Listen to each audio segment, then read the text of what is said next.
Okay,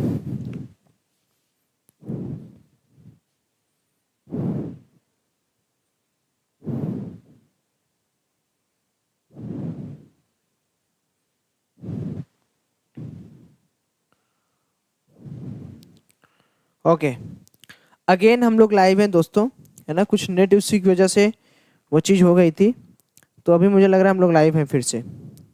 आवाज़ वगैरह आ रही है बता दो, आवाज़ वगैरह आ रही है बता दो फटाफट।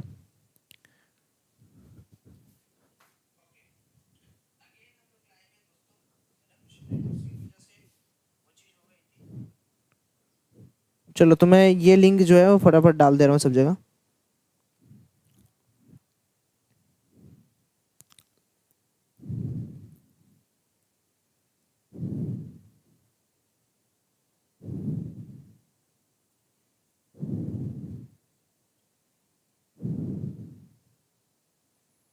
ठीक, ठीक है ना, कोई दिक्कत वाली बात नहीं है। देर आए दुरुस्त आए, वही वाला नियम है। तो हम क्या कह रहे थे, हम कह रहे थे कि यार जो क्लास 11th वाला पूरा का पूरा फंडामेंटल चीज़ है ना, वो यहाँ चलने वाला है, क्योंकि क्लास 12th अल्टीमेटली हम लोगों का जितना हम लोग का जितना गोल था वो हम लोगों ने कम्प्लीटली क्लियर कर लिया था। हेलो वर्षा, प्रथम, कार्तिक, बहुत ही प्यारे बच्चे। ठीक है, तुम लोग वापस आ गए, thank you so much for this and interruption के लिए सॉरी यार। ठीक है, फटाफट स्टार्ट करते, ज़्यादा समय वेस्ट नहीं करते अपन, सीधे एकदम अटैकिंग मोड पे स्टार्ट करते हैं। ग्रेविटेशन के बारे में बात होगी, क्योंकि आपको भी पता है ग्रेविटेशन से क्या है, +4 मार्क्स के क्वेश्चन आ ही रहे हैं, उसमें कोई दो राय नहीं है कि आप अगर ग्रेविटेशन में फॉर्मूला, फैक्ट के बारे पे अगर आप वर्क कर लो तो आपका पूरा का पूरा नंबर फिक्स है, आपका एक नंबर भी कहीं कटने वाला नहीं है। तो ये आपके लिए भी काफ़ी अच्छी चीज़ है कि अगर आप ग्रेविटेशन से पूरी पूरी पढ़ाई कर लेते हैं तो आपका एक तो एकदम फिक्स है कि भैया आपका एक तो आना ही आना है। तो बहुत ही बढ़िया चैप्टर है। सो इस चैप्टर के बारे में ध्यान से सभी लोग बढ़िया तरीके से नोट्स बनाएंगे, बढ़िया तरीके से लिखेंगे। सभी लोग दोस्तों को जोड़ते रहें, अपने साथ वाले दोस्तों को जोड़ते रहें। मैं और आपको बता दे रहा हूं, जो भी प्यारे विद्यार्थी एडवांस की तैयारी मुझसे करना चाहते हैं आगे, उनके लिए मैं विजय बैच लॉन्च कर रहा हूं।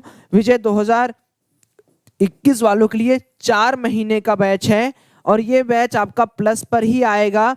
सो अगर आपने अभी तक प्लस पर सब्सक्राइब नहीं किया है तो डू गो एंड यूज कुछ code TARGT, go and check the 3 month pack, और इस कोड को यूज करने पर आप मैक्सिमम पॉसिबल डिस्काउंट भी पा रहे हो, साथ ही में मेंटरिंग पा रहे हो, साथ ही में विजय बैच का फुल एसेस पा रहे हो और डिफरेंट डिफरेंट बैचेस पा रहे हो।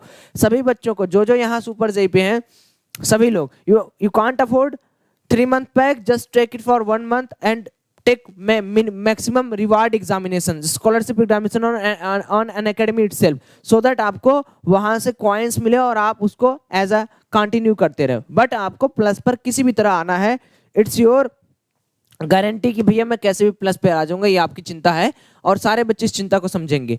कोई भी पीडीएफ किसी भी प्रकार की मटेरियल के लिए अपना परिवार आपके साथ है। अगर आप परिवार में अपने आप को सदस्य बनाना चाहते हैं तो परिवार में आपको आना पड़ेगा और उसका लिंक आपको डिस्क्रिप्शन बॉक्स में मिल जाएगा, जिसको टेलीग्राम परिवार है। अब देखो यहाँ पर 12 महीने, 18 महीने और 24 महीने के पैक के बारे में बताया गया है, जिसका कोड है TARGT। आवश्यकता अगर आपकी है कि अगले बार ड्रॉप लेना, मुझे नहीं लगता कि आपको 12, 14 और 16 महीने की आवश्यकता है। नहीं नहीं, ये आपके जो जूनियर पड़ोसी बच्चे उनको समझाओ कि भैया अगर आपको एकेडमी पे फुल ईयर लॉन्ग पढ़ना है तो आप ये काम करो, ठीक है ना।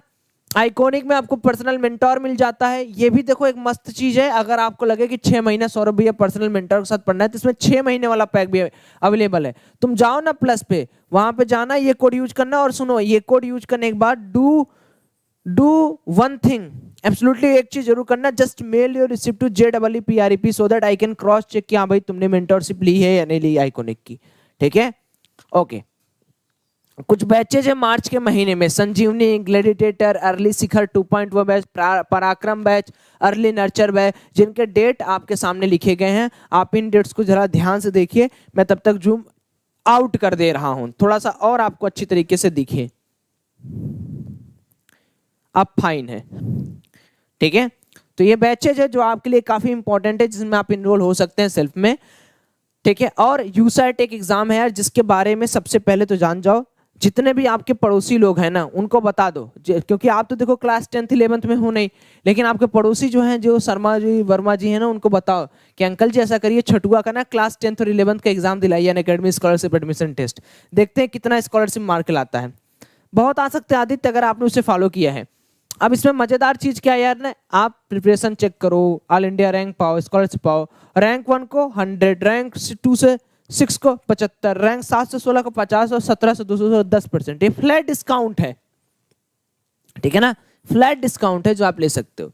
आज की क्लास में हम लोग ग्रेविटेशन के बारे में चर्चा करने वाले हैं। कॉपी किताब सबके पास है? एक बार चैट में लिख दो भाई, कॉपी किताब सबके पास है? कॉपी और पेन सबके पास है ना, लेके रखे हो? क्योंकि बहुत तेज हम लोग भागेंगे, इसमें कोई कॉन्सेप्चुअल बहुत चीजें हैं नहीं। कॉपी वगैरह है ना तुम्हारे पास बढ़िया तरीके से? आदित्य बालक एक बार सिर्फ सवाल पूछिए, 50 बार नहीं।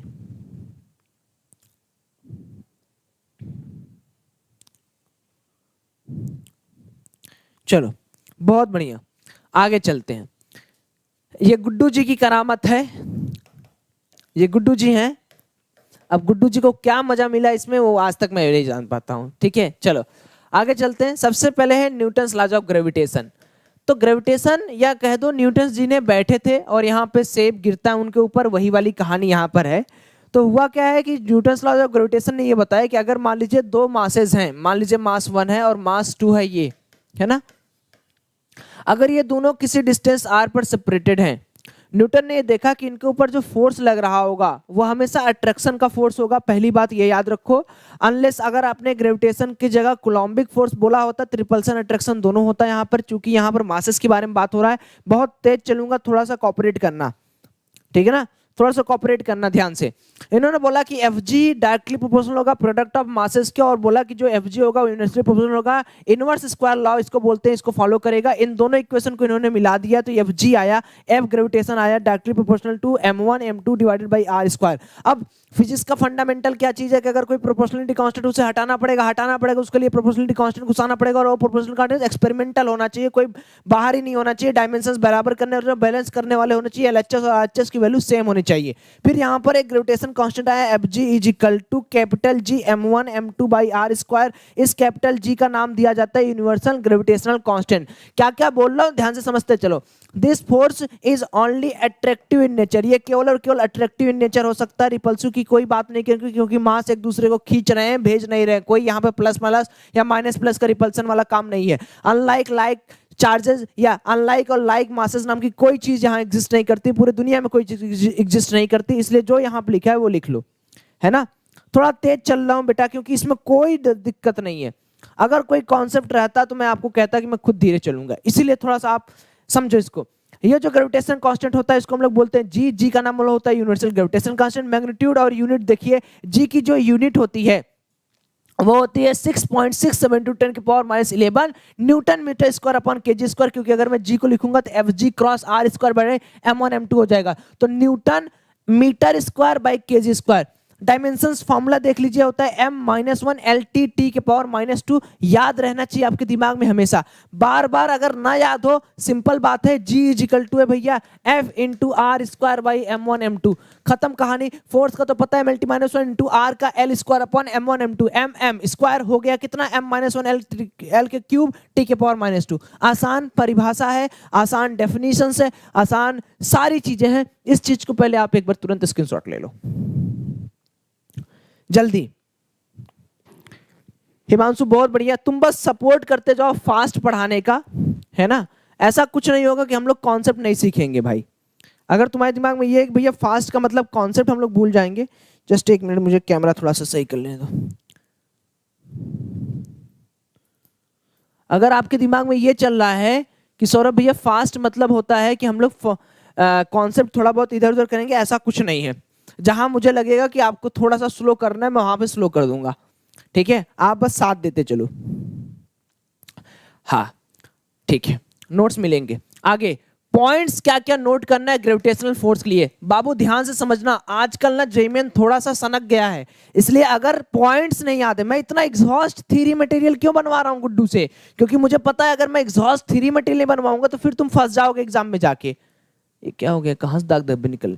तो पहला है ग्रेविटेशनल फोर्स क्या होता है, हमेशा attractive in nature and directed along line joining particle. Line joining particle का मतलब समझो, ये m1 है, ये m2 है, इन दोनों की लाइन ज्वाइनिंग के क्रॉस ही जो मेरा ग्रेविटेशनल पोटेंशियल होगा, जो ग्रेविटेशन फोर्स होगा वो होगा। ये नहीं कि यहाँ पर है तो यहाँ से कोई फोर्स आ जाएगा या यहाँ से कोई फोर्स आ जाएगा, ऐसा कतई नहीं होगा, ना कभी आप कहोगे। ठीक है, दूसरा point, it does not depend on intervening medium surrounding the particle. Medium में पानी है, अल्कोहल है, तेल है, कोई मतलब नहीं है। See point, it holds good for long distances like interplanetary distance and also for short distance. अब इसके पास एक बड़ी अच्छी कीमती चीज है, पास पास रखे हो या दूर दूर रखे हो सबके लिए होल्ड करेगा। D, interaction means that both the particle experiences forces of equal magnitude in opposite direction if F1 F2 are the forces exerted by particle 1 by particle 2। F12 है और F21 है, इसका मतलब बोला है कि ये दोनों एक दूसरे के इक्वल एंड अपोजिट होंगे, मतलब F1 should be equal to minus F2।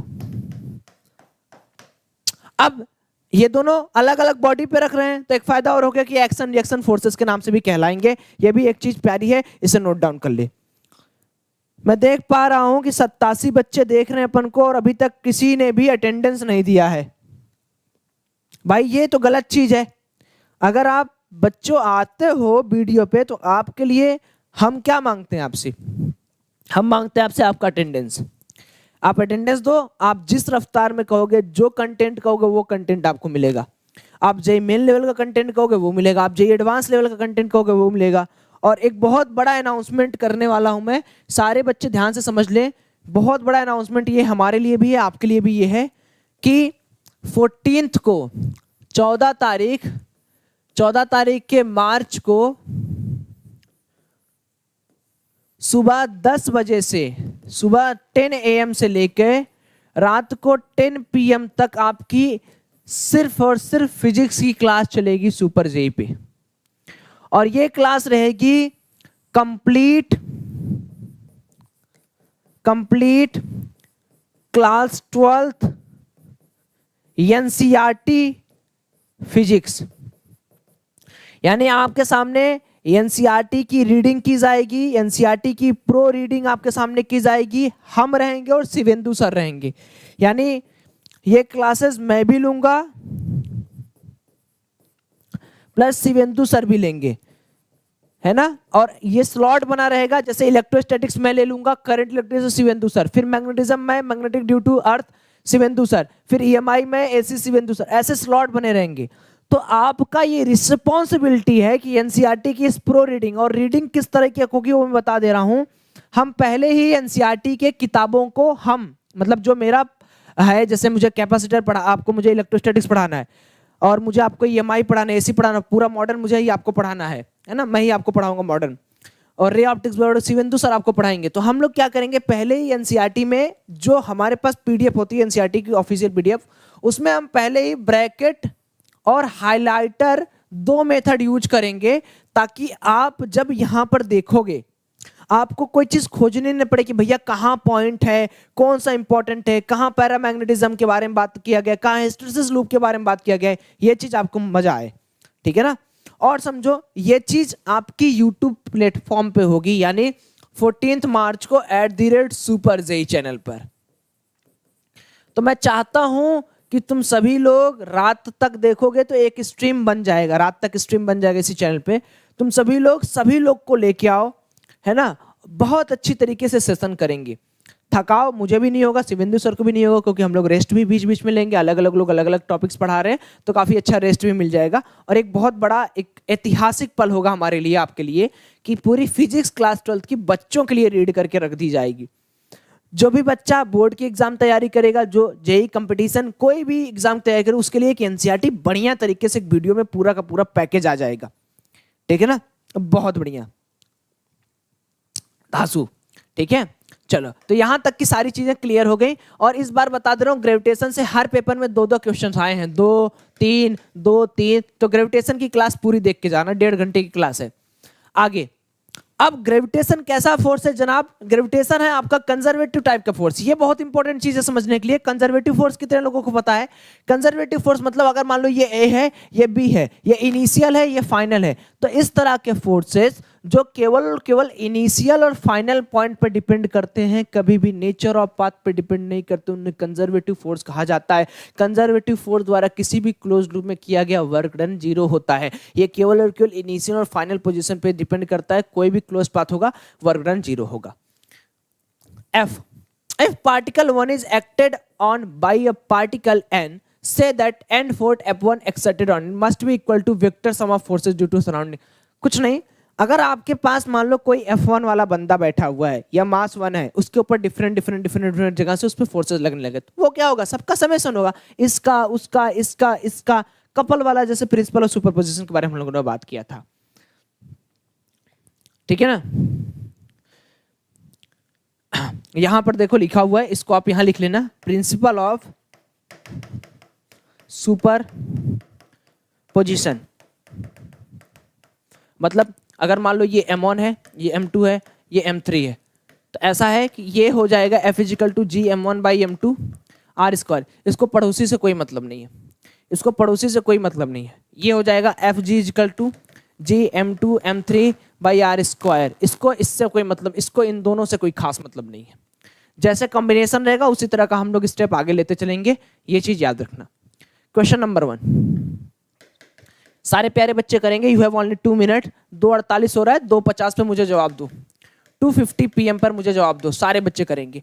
देखिए सवाल लगाते चलिए, थ्योरी करते चलिए, आपका प्रिपरेशन 1 नंबर का होता चलेगा। बस ये चीज याद रखिए। सवाल है, a mass of 5 kilo, mass 5 kilo is first weighed on a balance at the top of tower 20 metre high.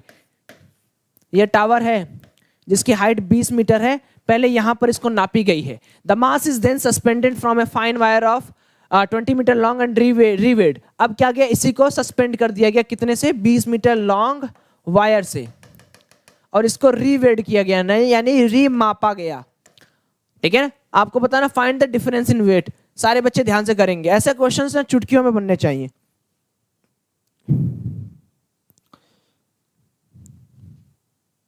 Speed current electricity का हमने आज प्रॉब्लम सेशन करा दिया था। अगर आप वहां देखेंगे तो आपको पूरा का पूरा सेशन वहां पे मिल जाएगा।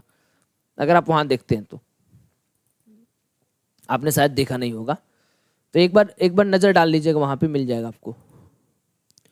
आप अगर देखोगे वहां पे तो आपको पक्का एक बार मिल जाएगा। ठीक है, चलिए भाई, जो आपके सामने सवाल लगाया गया उस पर प्लीज फोकस करें, है ना? बिना आपके फोकस किए वो सवाल लगने वाला नहीं है। आप कितना भी हाथ पैर मार लीजिए। बहुत बच्चों वाला सवाल मैंने आपसे पूछा है, इसमें कोई दम नहीं है, कोई भी दम नहीं है। आपको केवल और केवल वेट के बारे में बताना है। वेट क्या होता है? फोर्स होता है। वेट कभी मास नहीं होता दोस्तों। यस रवि।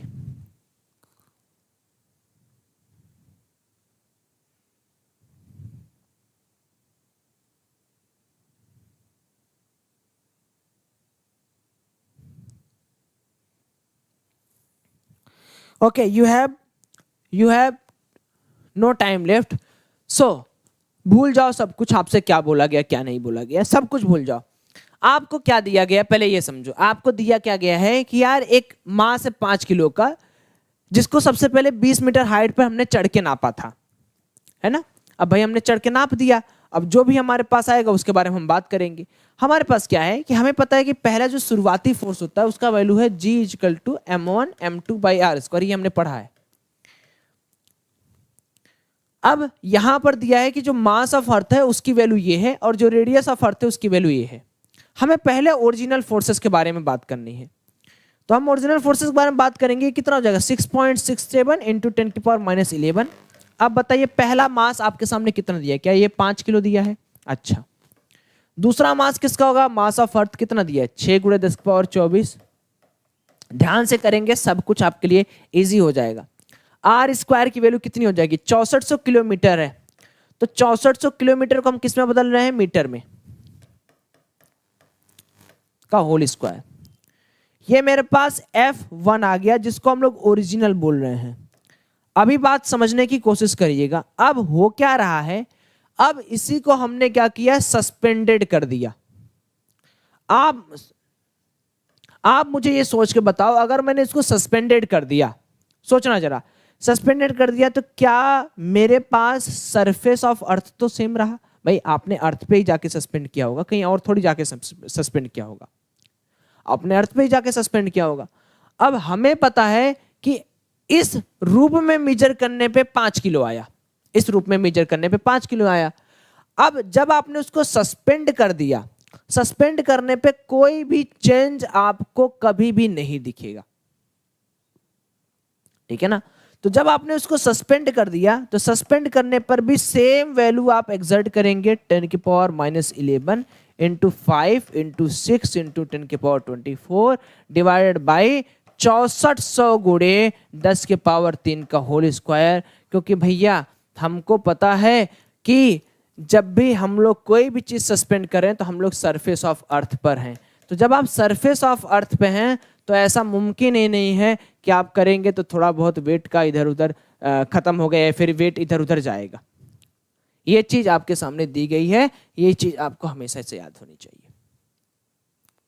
तो अगर आपसे वेट के बारे में पूछे तो आप बोलेंगे भैया यहाँ पर वेट जो है इक्विवेलेंटली बहुत नेग्लिजिबल कम होगा या ना के बराबर कम होगा, क्योंकि सरफेस पर ही है और हमेशा सरफेस पे तो जी ही लग रहा है, तब तो और गुंजाइश नहीं है कि वेट का थोड़ा बहुत चेंजेज हो। बेटे आयुष ये सब मत करो है ना, मेम की दुकान यहां मत खोलो, ठीक है। मेम बेचना है तो बाहर बेच लो, यहां मत बेचो कम से कम, है ना। कैल्शियम मत बेचा करो। तो final answer will be wait change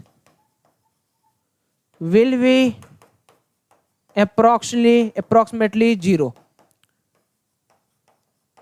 कोई चेंज की कोई सीमा नहीं है, ये आप लिखेंगे।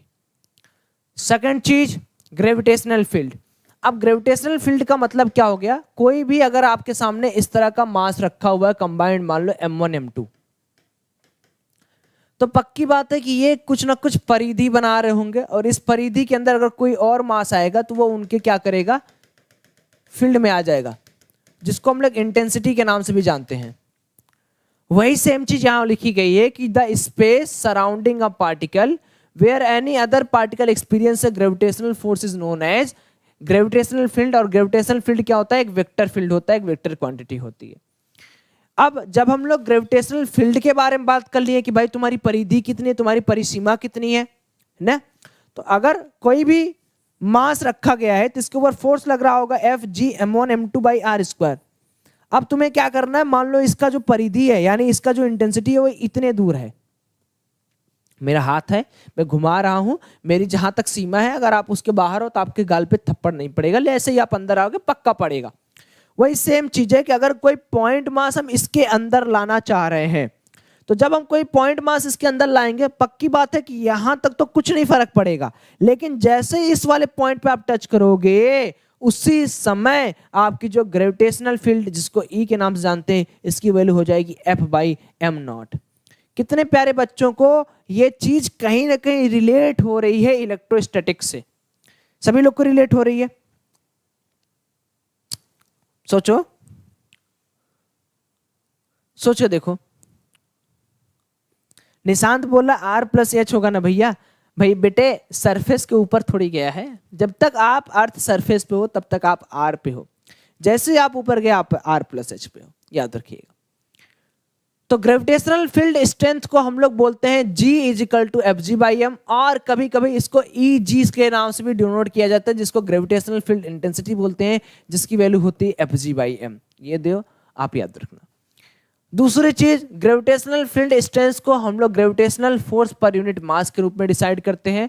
अर्थ का जो ग्रेविटेशनल फील्ड होता है G, इसको बोलते हैं W/m। आप लोगों ने ये चीज पहले भी सुनी होगी, ग्रेविटेशनल फील्ड = W/m, ठीक है। So the above expression is equal to acceleration due to gravity, इसी को हम लोग G भी बोलते हैं। G = आपको पता ही है ना, वही सेम चीज है।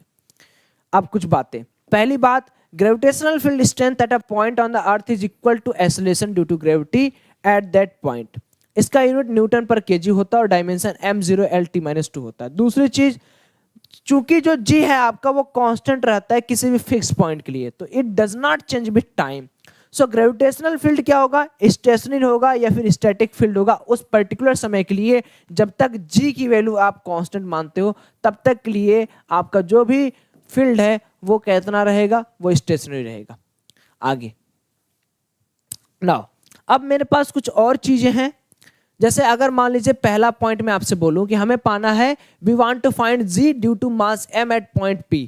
अब मास मान लीजिए कोई भी है, ये आपके पास पूरा का पूरा मास है। सपोज करिए आपको इस मास से सेंटर से किसी r की छोटी दूरी पर स्मॉल m है, आपको पाना है कि इसकी वजह से कितना ग्रेविटेशनल फील्ड होगा। सोच के देखो, पहले आपको पता करना है कि भाई इसकी वजह से इस पॉइंट पर कितनी इंटेंसिटी लगेगी। फोर्स तो पता चल जाएगा, फोर्स तो तुरंत पता चल जाएगा भैया, force is equal to nothing but g m1 m2 by small r square. लेकिन फोर्स नहीं पता करना अपन को, हमें क्या पता करना है, हमें पता करना है ग्रेविटेशनल फील्ड।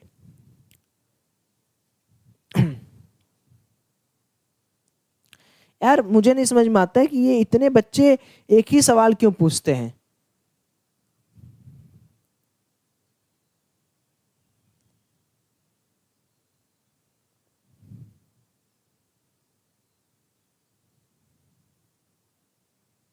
मतलब जैसे आयुष दुबे हैं, है ना। अब मुझे देखो बार बार तुम लोग इस बात के लिए बार बार व्यूअर्स करते हो कि मैं तुम लोग के कमेंट का जवाब देना बंद कर दूं। जब देख रहे हो कि मैं इस साइड हूं और पूरा काम मैं इस पे कर रहा हूं, तो आयुष दुबे तुम लगे हो फालतू में सवाल पूछने हैं, या तो तुम ओवर स्मार्ट बनने की कोशिश कर जाते हो। मैं बार बार बोलता हूं यार कि मत किया करो ऐसा काम, है ना। एक दिन ऐसा आएगा कि तुम लोग के लिए लाइव क्लास कर लेना, मुझे नहीं पता कि तुम लोग के लिए बहुत संसाधन इस दुनिया में अवेलेबल है, तुम लोग देख लेना, है ना। मैं ऐसे ऐसे मोमेंटम में नहीं पढ़ाता हूं मैं यार कि जहां बदतमीजी तुम लोग कर रहे हो।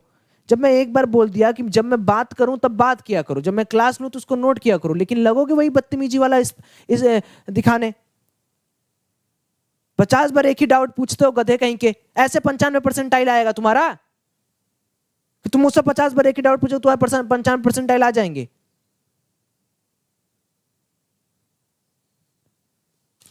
तुम्हारे लेवल में अगर पढ़ाई होने लगे ना बच्चा, सब IITian बन जाएंगे जिस हिसाब से तुम लोग पढ़ते हो।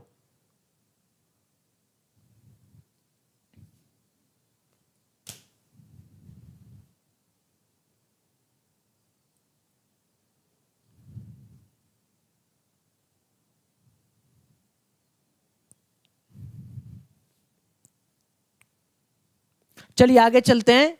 मेरा काम क्या है यार, मेरा काम यह है पढ़ा दूंगा मैं तुम्हें, जो करना हो करो। वैसे भी लाइफ में फालतू मजाक करके ही चले हो, तो मुझे क्या करना है, इस पे मुझे क्या करना है, मुझे इंटेंसिटी फाइंड आउट करनी है। तो ठीक है, इंटेंसिटी अगर फाइंड आउट करनी है तो मैं बोल दूंगा कि भाई आप एफ निकाल लो, और अगर आपको इंटेंसिटी फाइंड आउट करनी है, इंटेंसिटी का फॉर्मूला हो जाता है F/m।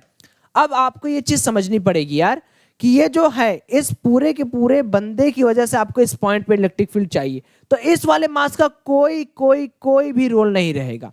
तो आप लिखेंगे Gm capital M small m by R square by small m से स्मॉल m कट जाएगा, और जो E की वैल्यू आएगी वो आएगी G का capital M by R square. ये हो गया आपका gravitational electric field intensity due to any mass at this surface. अब ये वेक्टर के फॉर्मेट पूछेगा तो R बाई R वेक्टर हो जाएगा, कोई ऐसी कोई खास बात इसमें दिखेगी नहीं आपको, ठीक है ना। चलो आगे चलते हैं। अब हम लोग थोड़ा सा बात करते हैं एक्सेलरेशन ड्यू टू ग्रेविटी के बारे में। आपको पता है कि पूरे के पूरे मोशन में आपको हमेशा पता रहता है कि acceleration due to gravity toward centre लगती है। इसको डिफाइन किया जाता है कि कोई भी पार्टिकल अगर ग्रेविटेशनल फोर्स से एक्सर्ट कर रहा है, तो किसी भी कंसिडरेशन में अगर हम लोग किसी भी हाइट से कोई बंदे को छोड़ देते हैं तो एक वर्टिकली डाउनवर्ड उसको खींचने वाला एक फोर्स लगता है जिसका मैग्नीट्यूड आपको दिया जाता है, और वहीं से आपको नीचे की तरफ क्या लगता है, एक न्यूटन एक Fg लगता है जिसको हम लोग बोलते हैं एक्सर्टेड बाय अर्थ, और उसी पॉइंट को हम लोग बोलते हैं एक्सेलरेशन ड्यू टू ग्रेविटी। जिस एक्सेलरेशन से वो नीचे आता है उसी को हम लोग क्या नाम देते थे, एक्सेलरेशन ड्यू टू ग्रेविटी।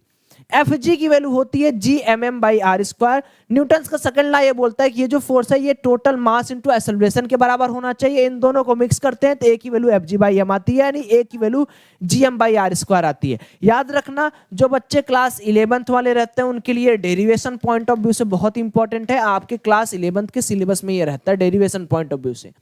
आपको ज्यादा नहीं सोचना, आपको बस ये सोचना है यार एफ जी का मतलब हमें पता था भैया कि G M by are square, और पता है भैया कि ये जो है ये नेट मास इंटू एक्सेलरेशन बराबर इक्वेशन 1 इक्वेशन 2 मिक्स कर देना, आपके पास जी की वैल्यू आ जाएगी क्या, capital G capital M by R का स्क्वायर। बस ये याद रखना। और कैपिटल एम क्या है, ये हमेशा मास ऑफ अर्थ होगा। Please note down, please note down, सभी लोग लिखें। गुड।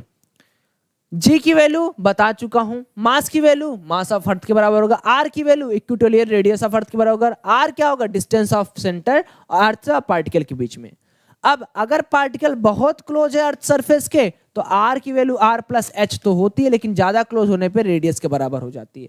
अभी सभी वैल्यू को पुट कर दीजिए, स्मॉल जी की वैल्यू सभी बच्चों का आता है पता कि 9.8 मीटर पर सेकेंड स्क्वायर होता है। कभी कभार हम लोग जी की वैल्यू को कैलकुलेशन पॉइंट ऑफ व्यू से 10 मीटर पर सेकेंड स्क्वायर का नाम भी देते हैं, जो कि आप लोगों ने न्यूटन्स लॉज ऑफ मोशन में भर भर के किया है, इसमें कोई नई चीज नहीं है। कुछ बातें हैं जो इसके लिए बहुत इंपॉर्टेंट है। इसका मतलब क्या होता है कि ऑल ऑब्जेक्ट ऑन और above the earth surface at low altitude experience an acceleration of 9.8 metre पर सेकेंड। मैं आप ये पूरा ब्लैक बोर्ड, ये व्हाइट बोर्ड, ये पूरा का पूरा रूम, सभी के ऊपर जी लग रहा है। हालांकि इतना बड़ा नहीं है कि आपको खींच सके, बस लग रहा है। आगे, अब ये सुपर इंपॉर्टेंट टॉपिक है, ठीक है, आपके जेई के लिए सुपर इंपॉर्टेंट टॉपिक है कि variation in acceleration due to gravity क्या होता है। पहला, due to shape of earth. भाई हमें पता है कि अर्थ क्या है, परफेक्टली स्फेरिकल नहीं है, है ना, तो इसका क्या है कि इलिप्टिकल टाइप का है। तो इस बेचारे का क्या है, जो रेडियस होता है वो इक्वेटर से डिक्रीज होने लगता है। ये सारी चीजें अभी पूछी गई थी आपके एग्जाम में, अगर आपको याद होगा, है ना। अभी आप नहीं समझ रहे हो लेकिन समझोगे, डिक्रीज हो जाएगा इक्वेटर से लेके कहां तक, पोल तक, है ना। क्योंकि क्या है ये क्या है, ये आपका इलिप्टिकल नहीं, ये इलिप्टिकल शेप है, पूरा स्फेरिकल नहीं कि हर जगह कॉमन है, ठीक है ना। पोल पे जो रेडियस होता है वो 21 किलोमीटर लेसर होता है इक्वेटोरियल रेडियस से। हमें पता है कि जी की value G M by are square है, तो जैसे अगर मान लो आर की वैल्यू बढ़ेगी तो जी की वैल्यू भी घट जाएगी, या आर की वैल्यू घटेगी तो जी की वैल्यू बढ़ जाएगी, क्योंकि इनवर्स लॉ है ना, ठीक है। तो जी की वैल्यू इंक्रीज कर जाती है अगर आप इक्वेटर से पोल की तरफ जाते हो। ये चीज अपने दिमाग में डाल लो। पहले चीज, ये इंपॉर्टेंट पॉइंट, डायरेक्ट आस्क करने वाला सवाल है, डायरेक्ट पूछ ले एनटीए आपसे, कोई गुनाह नहीं होगा, डायरेक्ट पूछने वाला सवाल है बच्चों। हाँ मिल जाएंगे नोट्स दोस्त, ठीक है। सेकेंड चीज, एल्टीट्यूड। एल्टीट्यूड मतलब कि आप कितना हाइट ऊपर जा रहे हो। पहले इस बात को समझने की कोशिश करो। दो चीजें मैं आपको बताऊंगा, है ना। अगर मैं आपके सामने कभी ये बोल रहा हूं कि कहीं चेंजेज हो रहा है, मान लो ये चेंजेज हो रहा है, ये आपका अर्थ सरफेस है, इसका रेडियस आर है, और ये भी अर्थ है, इसका भी रेडियस आर है। पहली चीज आपसे पूछेगी जी में चेंज एल्टीट्यूड की वजह से, और दूसरा आपसे पूछेगा जी में चेंज डेप्थ की वजह से। तीसरे के बारे में भी मैं बात नहीं कर रहा हूं कि रोटेशन का क्या इफेक्ट है। पहले इन दोनों को चीज को अगर समझ लेंगे तो फिर आगे की चीज को भी हम लोग अच्छी तरीके से समझ लेंगे। पहले इसको देखिए, जब हम लोगों ने ये, प्यारे बच्चों, जब हम लोगों ने ये बात करते हैं ना, जब हम लोग ये बात करते हैं कि क्या है, किस तरह का चेंजेस है, तो हमें एक चीज समझनी है कि मान लीजिए आर से हमने एच डिस्टेंस चले गए, मान लो ये एच डिस्टेंस ऊपर चले गए, है ना, मान लो ये एच डिस्टेंस ऊपर चले गए, तो हमने क्या किया, इस अर्थ के अंदर कोई ना गड्ढा किया, ना कोई गड्ढा किया, ना कोई छेद किया, कोई भी अननेसेसरी चीजें हमने यहां पर नहीं की। तो जब हम यहां पर कोई अननेसेसरी चीज नहीं किए हैं तो इट मीन्स कि भैया इसके अंदर कोई चेंज नहीं होगा। यानी सिंपली आप लिख दो आर प्लस एच के बारे में, बस बात खत्म, पैसा हजम, कोई मास में कोई चेंज नहीं होगा। लेकिन जब आप गड्ढा खोदते हो, यानी जब आप मान लो डेप्थ पे चले गए, ये डी डेप्थ आपने काट लिया, तब आपने क्या किया, यहां से मिट्टी खन के निकाली और तब आ जाता है मास ऑफ अर्थ में डिफरेंस। इसलिए यहां पर m डैश भी निकालना पड़ता है, m भी निकालना पड़ता है, लेकिन सिर्फ यहां पर m से काम चल जाता है। ये दो चीजें अपने दिमाग में डाल के रखो। और इसमें आपका पहला सवाल बन जाता है, कोई टनल खोद के कोई पार्टिकल यहां डाल दिया, बताओ ये SHM अगर कर रहा है तो कितना इसका टाइम पीरियड होगा, तब भी वहां m डैश m की बात कोई होती है। कोई कैविटी काट के निकाल दी गई है, तब भी आपसे सवाल बन जाता है। कोई एक्स्ट्रा मास लाके इस पर रख गया है, तब भी सवाल बन जाता है। तो हर तरह के क्वेश्चंस के लिए आप रेडी रहें, ये आपकी सबसे बड़ी जिम्मेदारी है दोस्त, है ना, सबसे बड़ी जिम्मेदारी आपकी ये है। तो अगर मैं सिर्फ हाइट की बात करूं, हाइट की बात करूंगा, लो जी जनाब, यहां से हमने h हाइट आगे चला गया। चलिए अब जब भैया हमने h हाइट आगे चले गए तो इसके अंदर तो कोई चेंज नहीं हुआ, इसके अंदर तो कोई चेंज नहीं हुआ। तो हमारा सबसे पहला पॉइंट क्या था कि अगर हमने पार्टिकल m माना है जो कि पॉइंट A पर रखा गया है, वो सरफेस ऑफ अर्थ पे है, तो मैथमेटिकली सरफेस ऑफ अर्थ में g की value gm by earth square होगी, ये सरफेस पर होगा, है ना, सरफेस पर है तो gm बाई आर स्क्वायर होगा। जो फोर्स लग रहा है इट इज फोर्स। अब हमने क्या किया, इस पॉइंट को r प्लस एच में डाल दिया, तो नीचे क्या हो जाएगा जी, जहां r था वहां h हो जाएगा, यानी g की वैल्यू सरफेस पर आ गई gm बाई आर स्क्वायर, पहला इक्वेशन। दूसरा g डैश की वैल्यू आ गई gm by R plus H का होल स्क्वायर। क्या कहते हो, कोई और चीज चेंज हुआ क्या, नहीं। तो भैया अगर मान लीजिए h की वैल्यू बहुत ही छोटी होगी r से, यही तो हो सकता है, कितना दूर चले जाओगे तुम, क्या अर्थ के बराबर तो 6400 किलोमीटर थोड़ी ऊपर चले जाओगे। अरे जैसे मान लो तुम्हें वो करना है, जैसे समझो वो वाला करना है, तुम्हें कुछ भेजना है, अर्थ के सरफेस पे चले गए, ऊपर आके पैराशूट से घूम के चले आए, है ना, सरफेस के ऊपर जाना और बहुत दूर थोड़ी चले जाओगे। तो जनरल कंडीशन अपना बनता है, रियल लाइफ में ज्यादा जनरल कंडीशन जो ज्यादा बनता है वो ये बनता है कि h की वैल्यू कितना भी हो r से बहुत छोटी हो। जैसे अर्थ के ऊपर गए 500 किलोमीटर आगे चले गए, अब 6400 500 में अंतर है, तब हम लोग रिपोर्ट करते हैं जो g डैश होगा वो होगा g1 minus 2h by are. पहले तो ये नोट कर लो, अपने दिमाग में एकदम घुसा लो भैया क्या है क्या नहीं है। इसको कैपिटल R लिख दो, ज्यादा बेनिफिशियल होगा आपके लिए, कंफ्यूज नहीं होगा कि रेडियस है। पहला फॉर्मूला ये अपने दिमाग में एकदम पूरी तरह से ऑब्जर्व कर लो। ठीक है, रोमन में बना देता हूं दोस्त, PDF बनाने में बना देता हूं।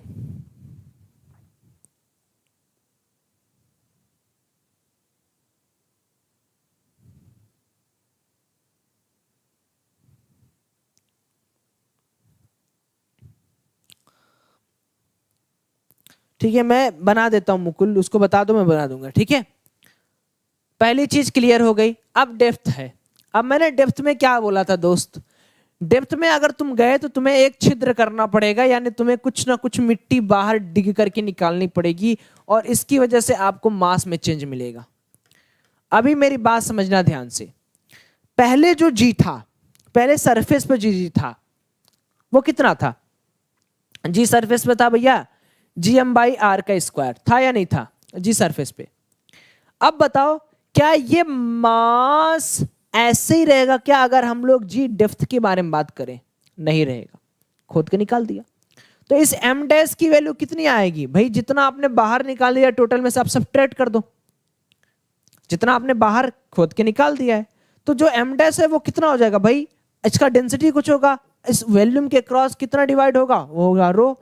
तो m डैश की वैल्यू कितने, 4/3 पाई r क्यूब रो, जितना भाई आपने किया उसकी डेंसिटी के साथ आप मल्टीप्लाई कर दो, mass density is equal to mass upon volume. तो अब g डैश की वैल्यू कितनी आ जाएगी, आ जाएगी g 4/3 pi r cube rho by r square. और तुम्हें पता है कि r स्क्वायर क्या है भैया, r माइनस डी है, r माइनस डी है। तो g की वैल्यू और g डैश की वैल्यू दोनों आपके दिमाग में होनी चाहिए कि कैसे निकालना है। बस एक छोटा सा काम यहाँ पे था, कुछ ज्यादा काम था नहीं। अब यहां से जब आप इसको सॉल्व करते हैं तो आपके पास g डैश की वैल्यू आती है g 1 माइनस 2d की जगह d केवल, वहां पर यहां 2s था और यहां पर केवल d है। बस जल्दी स्मार्ट हो तो फटाफट याद रख लोगे। ठीक है, मैं इसका पीडीएफ बना के दे दूंगा।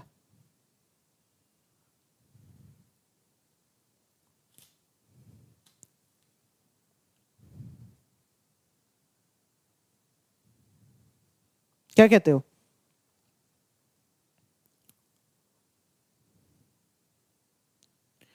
गुड। चलो, रोटेशन ऑफ अर्थ से हमको पता है कि जो अर्थ होता है यार वो पोलर एक्सिस से एंगुलर स्पीड ओमेगा से रोटेट करता है, और ओमेगा को हम लोग 2/πt बोलते हैं। इसके पास जो टाइम पीरियड होता है वो 24 घंटे होता है, ये सारी बच्चों को पता है। तो जब हम लोग रोटेट करते हैं तो हम लोग देखते हैं कि यहाँ पर यार एक सूडो फोर्स रहता है जिसको हम लोग सेंट्रीफ्यूगल फोर्स कहते हैं, क्योंकि कोई चीज रोटेट होता है तो यहाँ ओमेगा स्क्वायर आर से जाता है। हम क्या करते हैं, हम सिंपली लिखते हैं कि भाई अगर यहाँ पर कोई फोर्स है इस डायरेक्शन में तो इसके पास दो कंपोनेंट होगा। एक, अगर हम लोग एफ नेट के बारे में बात करें तो F due to gravitational plus F due to centrifugal force अगर हम जोड़ दें तो दोनों पास मेरे पास फोर्स आ जाएगा। और इसकी जो वैल्यू होती है बहुत कॉमन निकल के आती है। जो कॉमन वैल्यू होती है इसकी होती है g dash is equal to g 1 minus 2 omega square upon g naught r cos square theta का होल स्क्वायर। जब आप इसको एक्सपेंड करते हैं तो अप्रॉक्स आपकी वैल्यू इतनी आती है, g dash is equal to g naught minus omega square r cos square theta. ये वाला फॉर्मूला जो है उसे सारे बच्चे पहले तुमने कॉपी पे नोट डाउन कर ले जल्दी जल्दी। फिर मैं आपको एक क्वेश्चन इस पे कराता हूं, क्योंकि इस पे क्वेश्चन जो है वो काफी बार बनते हैं। तो ग्रेविटेशन से इस वाले टॉपिक पे हम लोग एक क्वेश्चन करेंगे जो कि प्रीवियस ईयर क्वेश्चंस के आए हुए चीज हैं। पहले आप इसको लिख लें अच्छी तरीके से, तब हम आगे बढ़ेंगे। अच्छा, अगर मैं आपसे पूछूं, अगर मैं आपसे यहीं पे एक सवाल पूछता हूं जो कि आया हुआ सवाल है, एट इक्वेटर एंड एट पोल इसकी वैल्यू कितनी होगी? सटासट बताओ। इक्वेटर पर क्या होता है? थीटा की वैल्यू बस बता दो, मैं समझ जाऊंगा तुम्हें समझ में आ रहा है या नहीं आ रहा है। इक्वेटर पर थीटा की वैल्यू कितनी होगी? जल्दी सारे बच्चे रिप्लाई मारो। इक्वेटर पर थीटा की वैल्यू कितनी होगी? डन नहीं, बताओ।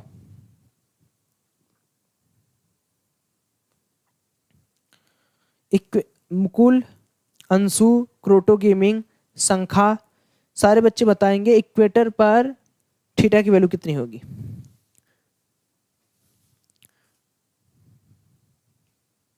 Zero, zero, zero. सभी को पता है?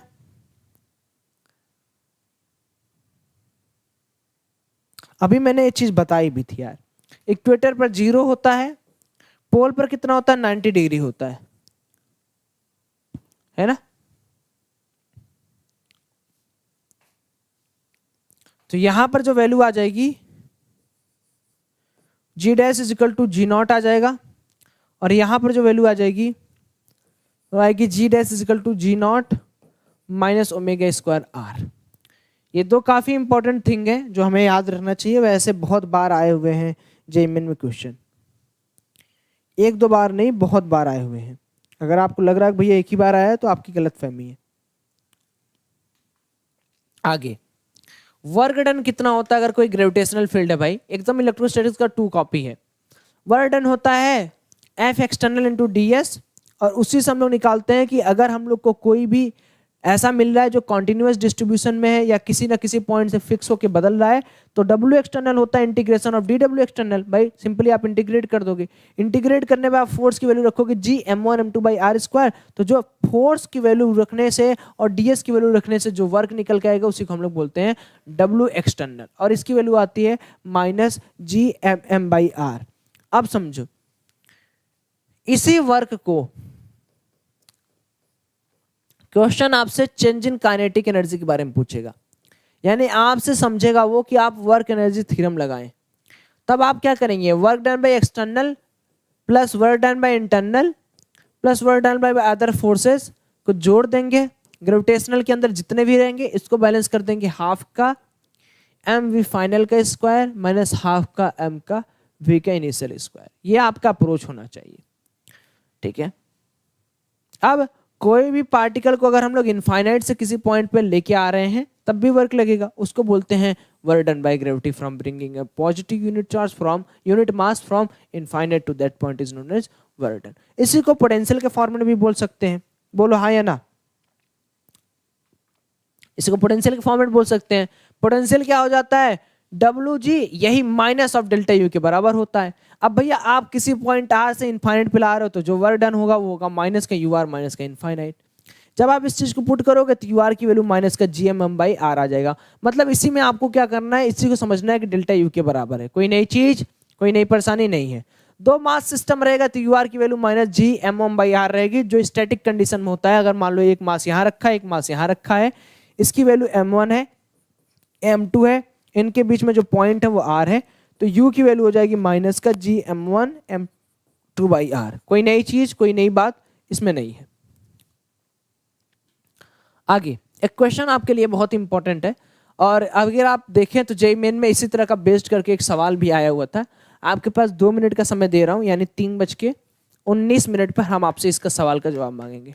सभी लोग अब कमेंट सेक्शन में अपनी राय देंगे। अब जितने लोगों को ना बात करने का मौका चाहिए था ना, वो बात कर ले, बाकी सारे लोग करें। हाँ, सही ग्रिप। अगर इसके प्रीवियस ईयर क्वेश्चंस आपसे बन रहे हैं तो आप मतलब सही लाइन पे हैं। तो क्वेश्चन प्रीवियस ईयर बनना ही तो बहुत इंपॉर्टेंट है ना।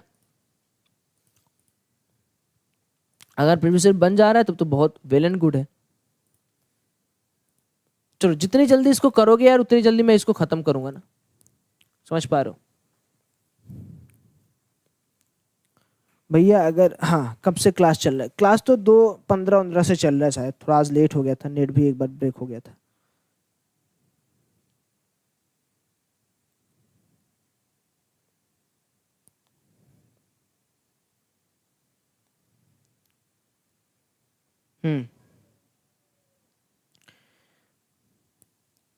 हाँ, बहुत जल्दी, और वो सब प्लस पर आएंगे।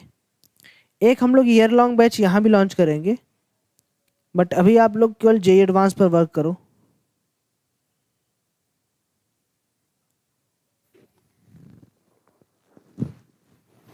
सर जी मैथ का क्या करें? मैथ का सूरज सर देख ही रहे हैं ना। हो गया। समय की पूरी सीमा खत्म होती हुई, A particle of mass 1 kg is placed at distance 4 meter from center and on axis of uniform ring of mass 5 kilo.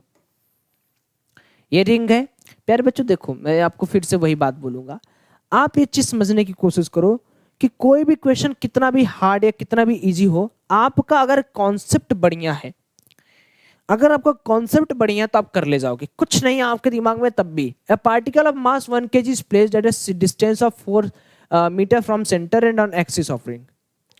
अब क्या है, एकदम ध्यान से समझना, मुझे कुछ नहीं करना है, मुझे बस क्या करना है, बस यहां पर एक मास को फिट कर देना है, और ये जो है ये 4 मीटर है। कुछ नहीं सोचना है, ये सवाल जैसे बोल रहा है वैसे चलना है। और बोला है इसका रेडियस कितना है, 3 मीटर है, इसका मास 5 किलो है। आपसे पूछा क्या है, calculate work required to be done to increase the distance of particle from 4 से 3√3। बहुत ही प्यारा शानदार सवाल है। अब देखो, इसको खींच के यहां से किसी x डिस्टेंस पर लाने के लिए जो वर्क रिक्वायर्ड होगा वो आपसे पूछा है। भाई अभी 4 पे है तो 3√3 मतलब कुछ अमाउंट का बढ़ गया, वो करना है आपको। अरे कौन सा ऐसा बहुत बड़ा लॉजिकल इम्पैक्ट पड़ गया जिंदगी में, कुछ ऐसा नया थोड़ी हो गया। अरे दोनों रीजन के लिए एनर्जी देख लेंगे, एनर्जी का डिफरेंस वर्क डन आ जाएगा। क्या बहुत बड़ा दिक्कत हो गया भाई? यहाँ से इसको यहाँ ज्वाइन कर दोगे तो 4 और 3 ये हो जाएगा 4 चौक 16, 3 त्रिके 9, 25 यानी 5 मीटर ये आ गया। पहला वाला कंडीशन के लिए अगर मैं पोटेंशियल एनर्जी के बारे में बात करूं मुन्ना, तो कितने बच्चे बता पाएंगे भैया? Minus G m1 m2 by R. गजब ही मतलब सेंस है, minus G m1 m2 by R. और आर कभी गलती से ये नहीं लेते हो ये वाला लिया करो, तुम्हारा कोई भरोसा नहीं। तो माइनस जी को जी रहने दो, कौन सा उसको गोली मारना है। m1 की वैल्यू कितनी है? ये कितना था यार, 1 किलो था, और ये कितना था, ये 5 किलो था, डिवाइड बाय 5। कोई देखो नौटंकी है ही नहीं। तो यू फर्स्ट लिख लो इसको। यू फर्स्ट की वैल्यू कितनी? माइनस जी आ गया क्या?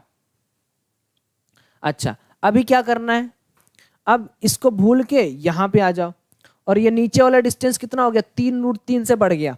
अब आप समझो आपको क्या करना है, कभी ये गलती बच्चे करते हैं कि 4 + 3√3 ऐसा लिखते हैं। मैं सच बता रहा हूं, मैं सच बता रहा हूं, ये जब डिस्टेंस बढ़ने की बात सोचते हैं ना तो इसको पूरा समझते हैं। अब इस सेंटर से थोड़ी बोला गया, आपको बोला गया 4 से 3√3 और जाने के लिए, तो हमें क्या करना है, हमें 3√3 के बारे में बात करनी है बस, सेंटर से नहीं जाना है। नहीं, गलती फिर करते हो तुम, वही बात है।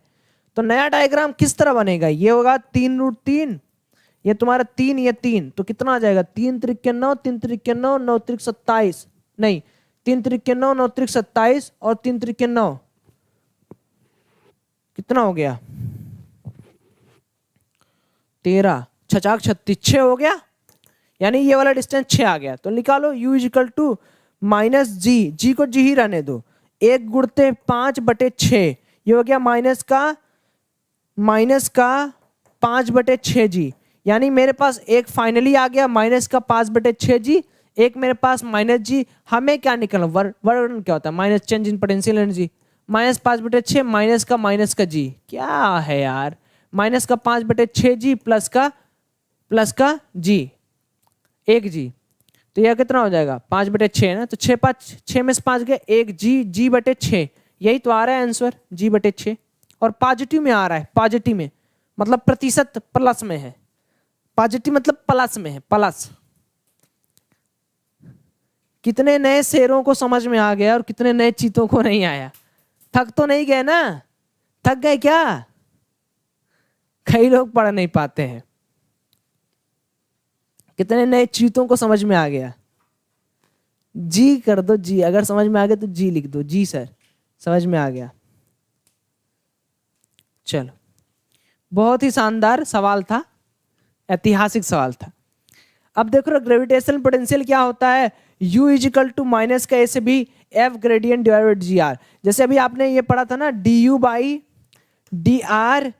इजिकल टू f, वही सेम चीज है।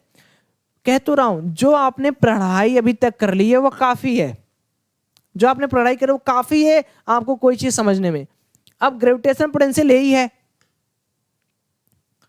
उसी को बदल के इसने इस तरह का लिख दिया है, -इनफाइनाइट से लेके किसी पॉइंट तक, भाई बात तो वही रह जाएगी। ग्रेडियंट में क्या हो गया, डेल v, अब ग्रेडियंट में क्या है आपका, gx की वैल्यू दे रखी है, माइनस का डेल v/डेल x, gy की वैल्यू देख रही आई कैप, माइनस का डेल v/dy j कैप, और डेल z। जब एक से ज्यादा आता है तुम्हें पता है क्या करते हैं, तुम्हें पता है क्या करते हैं, जब एक से ज्यादा आता है क्या करते हैं जी, पार्शियल डेरिवेशंस का यूज करते हैं। ये क्या है, ये सारे के सारे आपके क्या ग्रेडियंट हैं पार्शियल डेरिवेशंस की, कोई नई चीज कोई नई परिस्थिति नहीं है। एस्केप वेलोसिटी, कौन सी ऐसी वेलोसिटी से मैं कोई पार्टिकल को फेंक दूं जो धरती पर कभी वापस ना आए, यानी धरती माता के प्यार से वंचित हो जाए, यानी धरती माता उसे अपने पास कभी ना बुलाना चाहे, यानी वो अर्थ के ग्रेविटेशनल फोर्स ऑफ इंट्रैक्शन को छोड़कर उड़ जाए, ऐसी क्या चीज है। इसके लिए हमें जो एस्केप वेलोसिटी प्रदान करनी होती है वो होता है √2gm/r, और इसको प्रूव करना उतना ही आसान है जितना आसान अभी तक हम लोगों ने समझा था। प्यारे बच्चों देख, कोई भी सिस्टम में ke+p यानी टोटल मैकेनिकल कांस्टेंट होती है, यानी तुमने जितने हिम्मत से किसी को फेंका उसके पास एनर्जी इसलिए आई क्योंकि तुमने उसको फेंका। अब तुम जो एनर्जी से उसको फेंक रहे हो वही बाद में पोटेंशियल एनर्जी के रूप में बदल जा रहा है, भाग जा रहा है छोड़ के, और तुम्हें आ रहा है नहीं लौटाएगा कि नहीं नहीं मैं लौटाने आ नहीं रहा हूं एनर्जी। हाँ ठीक है, तो बस हमें पता है कि ½ mv² की वैल्यू हो जाएगी gmm/r के बराबर, क्योंकि हमें पता है ग्रेविटेशन। अब अगर मेरी ये एस्केप वेलोसिटी है, अगर मैंने इसकी वैल्यू को 11.2 किलोमीटर पर सेकेंड से भेज दिया, ये कभी वापस धरती पर लौट के नहीं आएगी। क्वेश्चन नंबर 1 आपके लिए है, यानी तीसरा सवाल आपके लिए है, determine escape velocity of body from the moon. अब समझना, धरती के बारे में तो अपन को पता है कि भैया यहाँ पे g होता है, लेकिन मुनवा पे g/6 होता है ना, यानी चंद्रमा जी के पास थोड़ा सा ख्याल रख के फेंका जाए। यहाँ पे जो एस्केप वेलोसिटी होती है 11.2 किलोमीटर प्रति सेकेंड। अब आपके लिए सवाल है, 2 मिनट का समय फिर से दूंगा, यानी 3:26 हो रहा है, तो 3:28 पे चलिए जल्दी करके दिखाइए भाई ऐसा काम। कि हम भी देखें और करें आपका नाम कि हाँ किसी बच्चे ने करके दिखाया था, क्योंकि जिस लेवल पे भी तुम लोग सवाल वगैरह लगा नहीं रहे हो ना, बस वैल्यू पुट कर देंगे दोस्त। मून के बारे में तो आपको पता ही है, कोई बड़ी बात थोड़ी है। मून के बारे में पता है नहीं पता है? है? सब तो दे रखा है, रेडियस मून का दे रखा है, मास मून का दे रखा है।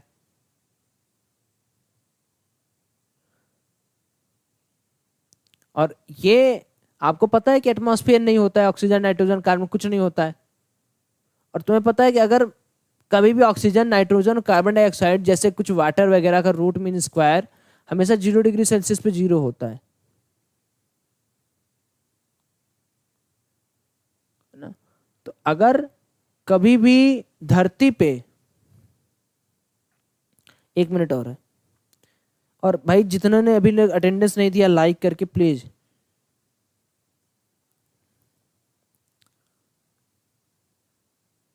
बहुत बढ़िया, मुकुल ने सबसे बेहतरीन जवाब दिया है। मुकुल बहुत बढ़िया, प्यारे बच्चे। वी की वैल्यू होती है भैया √2 GM/r। अरे भाई इसमें वैल्यू पुट करो, ये तो कंप्लीट मैथ हो गया। चंद्रमा पे जो एस्केप वेलोसिटी आती है वो आती है 2.38 किलोमीटर प्रति सेकंड के आसपास। और तुम्हें एक इंटरेस्टिंग फैक्ट बता रहा हूं, ध्यान से समझना। जैसे कोई भी अगर एटमॉस्फेयर चाहिए, एटमॉस्फेयर का मतलब क्या होता है भाई? ऑक्सीजन हो, कार्बन डाइऑक्साइड हो, और क्या वाटर वेपर हो। इन सभी के पास पता है 0 होता है। अगर मैं इनके रूट मीन स्क्वायर वेलोसिटी की बात करूं, इनके वैल्यू 0 होती है 0 डिग्री सेल्सियस पे। और इन सभी गैसेस का ना एस्केप वेलोसिटी 2.38 किलोमीटर पर सेकंड के आसपास आता है। मतलब अगर मून पे, क्या 2.38 किलोमीटर बहुत बड़ी चीज है क्या? सोचो, अरे 2 किलोमीटर से तो तुम दौड़ते होगे। पर सेकंड की बात कर रहा हूं। अरे कोई बहुत बड़ी बात है क्या? बहुत बड़ी बात है 2 किलोमीटर पर सेकंड? अरे लाइव में पॉसिबल है भाई, 1-2 किलोमीटर तो हो ही जाता है। कोई चीज बहुत तेज फेंक दी तो 2 किलोमीटर पर सेकंड से जा ही सकती है। तो 2 किलोमीटर पर सेकंड से जब ऑक्सीजन उड़ जा रहा है, एस्केप कर जा रहा है, तो कहां से वहां पे कोई भी एटमॉस्फेयर रहेगा? क्या कहते हो? सेकंड दिया है, ठीक है, चलो अच्छी चीज थी। अभी देखो इनसे भी बहुत सारे क्वेश्चंस आ रहे हैं, तो इसको भी आप इंपॉर्टेंट की कैटेगरी में रख सकते हो, जिसको हम लोग केपलर्स के नाम से जानते हैं, Kepler's law of planetary motion. इन्होंने कुछ रूल्स और रेगुलेशंस बनाए थे जिसको ध्यान से समझिएगा। पहला इनका था लॉ ऑफ ऑर्बिट की जो प्लेनेट होते हैं एक फोकाई पे इलिप्टिकल ऑर्बिट। दूसरा इन्होंने लिया था लॉ ऑफ एरिया, मतलब जो भी प्लेनेट और सन के कांटेक्ट में है वो इक्वल एरिया शिफ्ट करेंगे इक्वल टाइम इंटरवल में। और इन्होंने ये बोला था कि जो dA/dt है ना, उसकी वैल्यू r² ω/2 के बराबर आएगी। और अगर हम लोग इसको समझें तो इस समय में हमारा जो मोमेंटम एंगुलर रहेगा वो कांस्टेंट रहेगा। तो I ω इन्होंने कांस्टेंट रख दिया था, और इनके हिसाब से जो dA/dt था वो हमेशा और हमेशा मास और मोमेंटम के साथ साथ कांस्टेंट था। और इन्होंने बोला था कि this law in accordance with the law of conservation of angular momentum since there is no torque acting on plane due to gravitational force. तो सिंपल सी बात है भाई, कोई भी मास पे अगर इंटरेक्शन हो रहा है तो यहाँ पे कोई टॉर्क नहीं जनरेट होता है। तो इन्होंने बोला था जो भी इक्वल टाइम पे ये जितना, मान लो यहाँ पर 1 पोजीशन 2 पोजीशन, ये जितना इक्वल एरिया शिफ्ट करेगा ये, फिर उसी टाइम में यहाँ पर भी उतना एरिया, फिर आगे भी इतना एरिया, फिर आगे भी इतना एरिया, फिर आगे भी इतना एरिया। मतलब एक तरह का आप समझो ये एक तरह का सिमेट्रिक इस तरह का फिगर फूल बनते हुए आपको नजर आएगा। फिर उन्होंने थर्ड लॉ दिया था कि जो भी टाइम होगा उसका स्क्वायर जो पीरियड ऑफ रिलेशन उसका क्यूब होगा सेमी मेजर एक्सिस के। इसको याद रखना बेटा, ये सेमी मेजर एक्सिस है। फोकाई 2 होता है ना, पता है ना इलिप्टिकल ऑर्बिट में E1 E2, तो ये सेम ही है। हाँ ऐसा ही है, ठीक है। चलो एक बहुत ही बढ़िया धांसू सा क्वेश्चन अभी करेंगे, ध्यान रखना। मोशन ऑफ सैटेलाइट के बारे में बात कर लेते हैं। सैटेलाइट किस तरह मोशन कर रही है उसके बारे में बहुत सारे लोगों ने बोला, हम भी थोड़ी सी बात कर लेते हैं। ऑर्बिटल स्पीड, अरे भाई कोई भी अगर बंदा घूम रहा है तो उसके ऊपर सेंट्रीफ्यूगल फोर्स लगेगा, और ये सेंट्रीफ्यूगल फोर्स इसी फोर्स ऑफ को बैलेंस करेगा, जो कि ग्रेविटेशनल फोर्स है। G capital M r square की वैल्यू क्या M v naught square by r करेगा। यहाँ से ऑर्बिटल स्पीड आ गई G M by are square.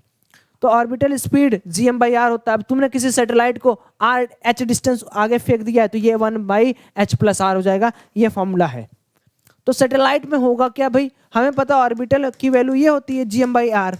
लेकिन अब मान लो कि तुमने रेडियस को छोड़ के कहीं और चले गए, तो जो तुम्हारा रेडियस छोड़ने के बाद होगा वो हो जाएगा V naught equal to G R बटे 1+h/r। सेम फंडामेंटल चीज है जो अभी हम लोगों ने पढ़ा था ऑर्बिटल स्पीड के बारे में। एंगुलर स्पीड ओमेगा ना equal to V naught by are.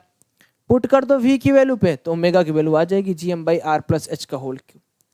ये फॉर्मूला आपसे डायरेक्ट पूछेगा एग्जाम में, डायरेक्ट पूछेगा कि भाई कोई प्लेनेट है, अरे कोई सैटेलाइट है जो कि सरफेस पे 50 मीटर की दूरी पे है, क्या इसका ओमेगा कितना होगा एंगुलर स्पीड। फिर आपको अगर ये फॉर्मूला नहीं याद रहेगा तो आप वहीं लुढ़क जाओगे, वहीं गिर जाओगे और फिर आप अपने आप को ब्लेम करोगे कि मैंने पढ़ाई नहीं किया।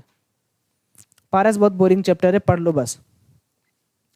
टाइम पीरियड में t equal to 2πr plus h/h³ होता है।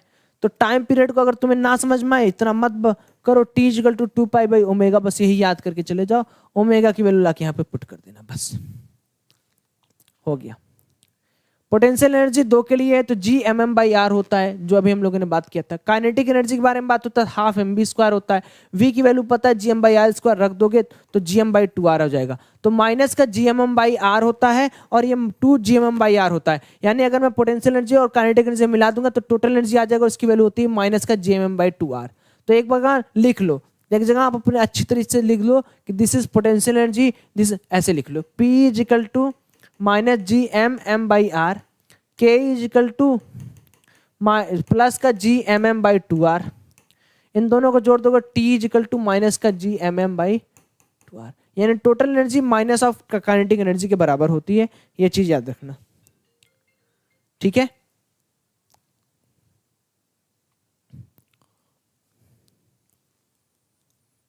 ठीक है,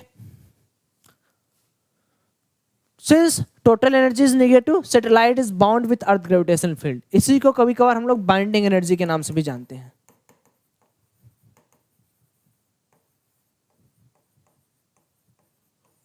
आसान है, कोई बहुत खास समस्या नहीं है। एंगुलर मोमेंटम होता है L equal to momentum into R. V naught की वैल्यू रख देना जी एम बाई, सारे सैटेलाइट के बारे में बात हो रहा है। एल की value M G under root G M R हो जाएगा।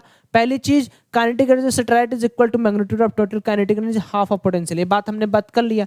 If we want to remove satellite from orbit so that it taken to infinite we have to impart an additional energy equal to its total energy. वही है ना कि अगर मान लो दो, एक ये आपका अर्थ है, इससे कोई सैटेलाइट ऐसे रिवॉल्व कर रहा है, तुम चाहते हो कि नहीं अब सैटेलाइट फालतू हो गया, खराब हो गया, इसको हटाओ यहाँ से, तो तुम क्या करोगे, इनके बाइंडिंग एनर्जी के बराबर का आधी एनर्जी भेज दोगे, वो भी पॉजिटिव में।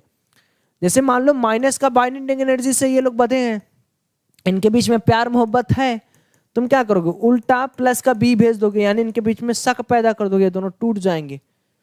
तो जिधर से बधे हैं उधर से इनको तोड़ दोगे तो काम खत्म हो जाएगा वैसे ही। ठीक है, ये क्वेश्चन बहुत इंपॉर्टेंट है।